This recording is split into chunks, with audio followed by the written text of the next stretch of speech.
شما با روح ملاقات کردید، اولین جرقه اتفاق افتاد، اما تمرین جادویی باید خالص باشد. شما از قبل میدانید چه کاری نباید انجام دهید.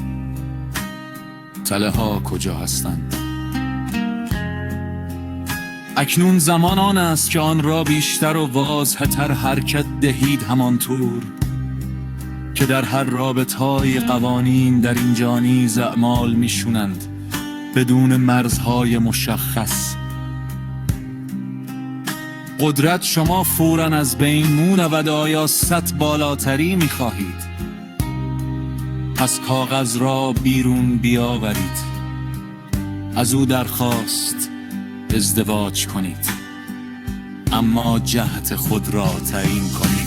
نام و نام خانوادگی، امضا و مهر، جادو به معنای چنباتمه زدن و زانو زدن در گوشایی نیست. من شرایط را میدهم، شما نصیحت میکنید. قرارداد مهر و موم میشود، ما پشت یکدیگر را میپوشانیم. ما این پیمان را باز میکن، به من گوش کن. روح، این یک واقعیت آشکار است. من کمک جادویی میخواهم دنیای پنهان را ببینم. برای نصیحت شما پرداخت. اکنون فرا میرسد یک فنجان شیر سفید روی میز منتظر است. یک قربانی خالص برای شما.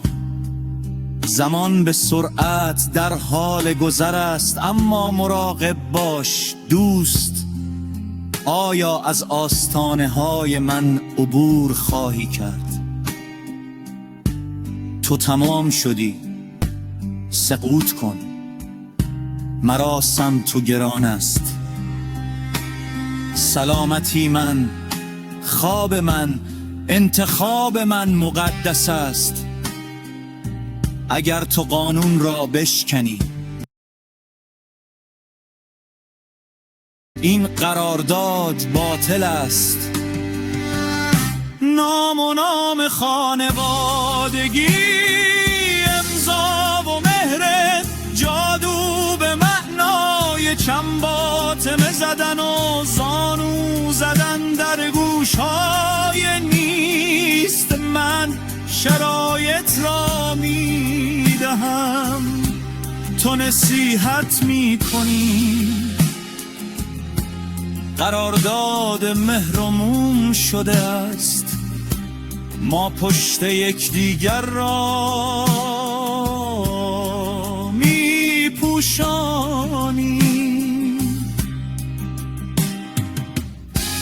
قرارداد نشته شده است، اما ما رضایت نداریم. آونگ را بیرون بیاورید، بگذارید صدا صحبت کند. شما آن را در دست خود نگه دارید، جهت را کالیبر کنید. بله، به سمت راست است، نه به سمت چپ است. اعتماد کنید. آن را بالای کاغذ نگه دارید، مستقیما سوال را بپرسید. آیا شب و صبح به من احترام خواهید گذاشت؟ آونگ میچرخد، انرژی حرکت میکند. اگر بله را نشان دهد، قرارداد در مرحله نهایی کنید، زمان را تغییر دهید، هیچ سردرگمی ایجاد نکنید. کسب و کار مهرموم شده است، آمگه ایستاده است، جادوگر درست از ارواح یا تاریکی نمی ترسد. شما پیمان خود را داری، سپر خود را داری، قدرت خود را داری. هر لحظه به قوانین احترام گذار